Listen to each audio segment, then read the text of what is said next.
क्या मैं आप लोगों से एक अद्भुत गवाही कह सकता हूं? मैं कॉन्गो में था, अफ्रीका में, और वहां पर एक बड़ा क्रूसेड होने वाला था। मैं उस क्रूसेड को लेने गया था और वहां के मेरे इंचार्ज ने मुझसे कहा कि मैं आपको पूरा शहर घुमाऊंगा। उसने सब कुछ तैयार किया था और हम पहुंचे एक जेल के सामने और उसने मुझसे कहा एक जेल है और यहां पर मैं कई बार आकर प्रचार करता हूं और बहुत सारे कैदी बचाए जाते हैं। क्या आप प्रचार करना चाहेंगे? मैंने कहा हां, मैं जरूर करूंगा। वो मुझे वहां ले गया और जब मैं वहां गया जेल के भीतर, मुझे लगा कि कोई पुराने जमाने की जगह पर मैं पहुंच गया हूं और मैंने देखा लोग मोटे मोटे जंजीरों से बांधे गए थे। बहुत ज्यादा मोटे जंजीरों से वो ऐसे बंधे हुए थे, उनके हाथ और पैर, और वो धीरे धीरे चल रहे थे। मैं नहीं जानता कि वो कितने थे, लेकिन लगभग वो 50 थे। मैंने कहा कि अपने साथी से कहा कि ये कौन है ये लोग? उसने कहा कि ये लोग मौत की सजा पाए हुए लोग हैं और ये लोग कुछ ही दिनों में फांसी की सजा पाने वाले हैं और बस इंतजार कर रहे हैं अपनी मौत का।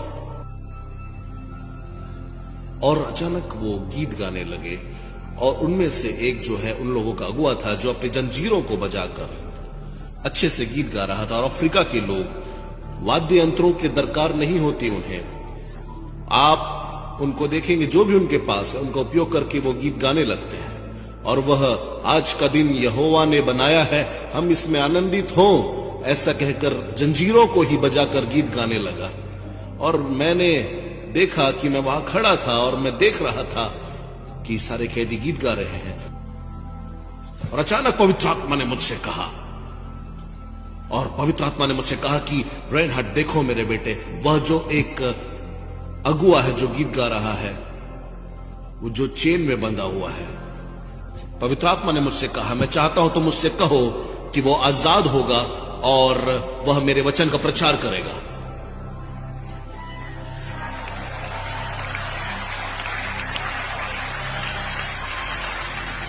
मैंने कहा पवित्र आत्मा से, प्रभु क्या आप एक बार और कह सकते हैं? क्योंकि यह बहुत गंभीर बात है और कृपया धीमे कहें, कुछ मैं समझ नहीं पा रहा हूं, प्लीज मुझे बताएं। पवित्र आत्मा ने कहा, इस व्यक्ति से कहो कि यह छोड़ दिया जाएगा, आजाद होगा और यह सुसमाचार का प्रचार करेगा।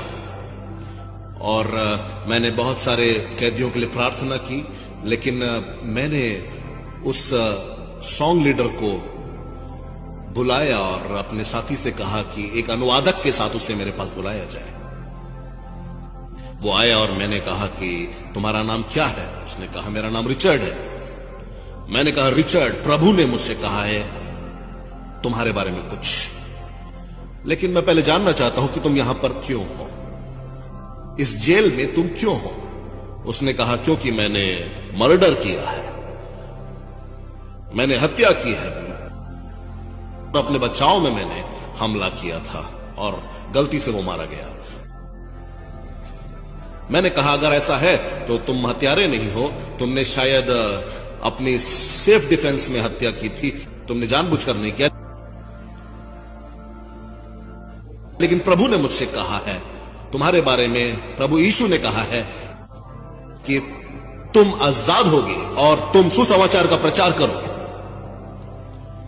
उसने कुछ नहीं कहा और वह मुड़ गया और दीवार की तरफ देखने लगा। दीवार के उस तरफ एक बड़ा सा पेड़ था और जिसे फांसी लटकाने के लिए इस्तेमाल किया जाता था। और वह मुड़कर आंसुओं के साथ मुझसे कहने लगा, महीने में एक बार जल्लाद आता है और वह उस पेड़ के पास खड़ा होता है, हम लाइन में खड़े हो जाएंगे और जल्लाद गर्दन पर रस्सी डालता है और ऊपर की ओर खींचने लगता है और जैसे ही व्यक्ति के प्राण छूट जाते हैं वह कुल्हाड़ी से कैदी के हाथ पैर काटता है ताकि चेन निकाल सके। मैं वहां खड़ा था कुछ दिन पहले 3 बार, लेकिन तीनों बार जब भी मेरी बारी आती थी वह जल्लाद कहता था मैं थक गया, आज मैं और नहीं कर सकता। मैंने उससे कहा यीशु ने तुम्हें बचा कर रखा है, यीशु ने तुम्हें बचा कर रखा है।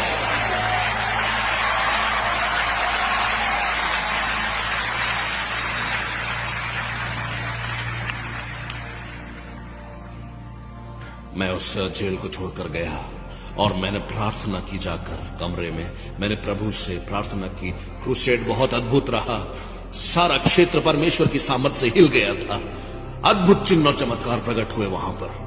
लेकिन जब मैं आखिरी दिन वहां ठहरा हुआ था, मैंने अपने साथी को फोन किया और मैंने कहा कि मैं इस स्थान के गवर्नर से मिलना चाहता हूं। मेरे यहां से जाने से पहले मैं गवर्नर से मिलना चाहता हूं। उसने अपॉइंटमेंट लिया, मैं वहां पहुंचा और जब मैं वहां पहुंचा तो गवर्नर के अधिकारियों ने कहा गवर्नर आज नहीं है, लेकिन आप उसकी पत्नी से बात कर सकते हैं, आप जो संदेश देना चाहते हैं वो उन तक पहुंचा देगी। मैंने कहा ठीक है, और वो आई। मैडम, मैंने उनसे कहा मैं जेल में था मैडम, और यीशु मसीह ने मुझसे कहा है कि रिचर्ड नाम का एक आदमी है और वह आजाद होगा और वह मरेगा नहीं, क्योंकि वह यीशु मसीह के वचनों का प्रचार करेगा। उसने कहा कि नहीं, ऐसा तो आज तक नहीं हुआ, मैं ऐसा नहीं जानती, लेकिन मेरा पति ऐसा उसने आज तक नहीं बताया मुझे, लेकिन मैं उसे जरूर बताऊंगी।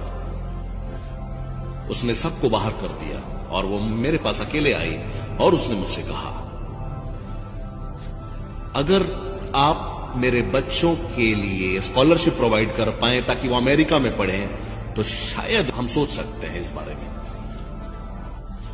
मैंने कहा देखिए बहन, मैं ऐसा नहीं कर सकता, क्योंकि मैं एक प्रचारक हूं और मैं किसी भी तरह की रिश्वत नहीं दे सकता आपको। मैं यहां प्रभु यीशु मसीह के वचन बताने के लिए, आपके पति को यह बताने के लिए आया हूं कि यीशु ने मुझसे कहा है कि यह व्यक्ति है रिचर्ड नाम का, जो कि आजाद होना है, उसकी मृत्यु नहीं होनी चाहिए, क्योंकि प्रभु ने कहा है। और वह बहुत गुस्सा हो गई, क्रोध से भरकर वह आगे बढ़ गई, और जब वो दरवाजे के पास पहुंची तो वो मुड़कर मुझे देखने लगी और मैंने कहा मैडम, प्रभु यीशु ने कहा है, भूलिए नहीं, रिचर्ड आजाद होगा और वो मरेगा नहीं, वो सुसमाचार का प्रचार करेगा। मेरा हृदय रुक गया थोड़ी देर के लिए। मैंने कहा प्रभु तुझे काम करना होगा। मैं अपने घर की ओर वापस चला गया। कुछ महीनों के बाद मेरे पास एक फोन आया और उस फोन में मुझसे कहा जा रहा था रिचर्ड आजाद हो चुका है, वह जेल से छोड़ा जा चुका है। हालेलुया!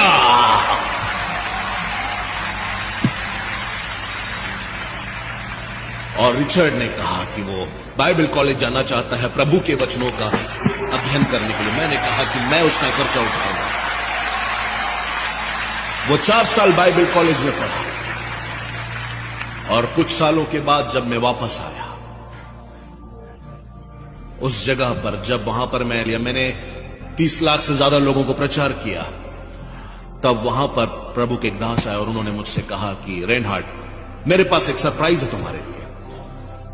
मैं सीढ़ियों से नीचे आकर देखने लगा, बहुत सारे लोग वहां खड़े हैं, एक दूसरे से बात कर रहे हैं, और एक अफ्रीकन पास्टर वहां खड़ा हुआ है। और जब उस अफ्रीकन पास्टर ने मुझे देखा, वह दौड़कर आने लगा और अपने बगल में बाइबल को थामे हुआ था, और वह मेरे पैरों पे गिर के मुझसे लिपट कर कहने लगा और मेरे जूतों को चूमकर कहने लगा और रोने लगा, प्रभु के दास आपने मेरा जीवन बचाया, आपने मेरा जीवन बचाया। मैंने कहा कौन हो तुम? मुझे याद नहीं आ रहा है। मैंने एक कैदी को देखा था, एक आजाद व्यक्ति को नहीं। मैंने उसे उठाया और मैंने उसकी आंखों में देखा। मैंने कहा रिचर्ड,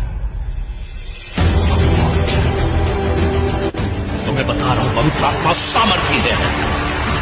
सच में पवित्र आत्मा अद्भुत है, यीशु अद्भुत है, प्रभु का हाथ सामर्थ्य है, सब कुछ कर सकता है। वो जो कहेगा वह करेगा, क्योंकि वह झूठा नहीं है। इस चैनल को सब्सक्राइब कीजिए और इस गवाही को शेयर कीजिए ताकि यीशु मसीह की सामर्थ लोगों तक पहुंच सके और बहुत देर उद्धार पाए।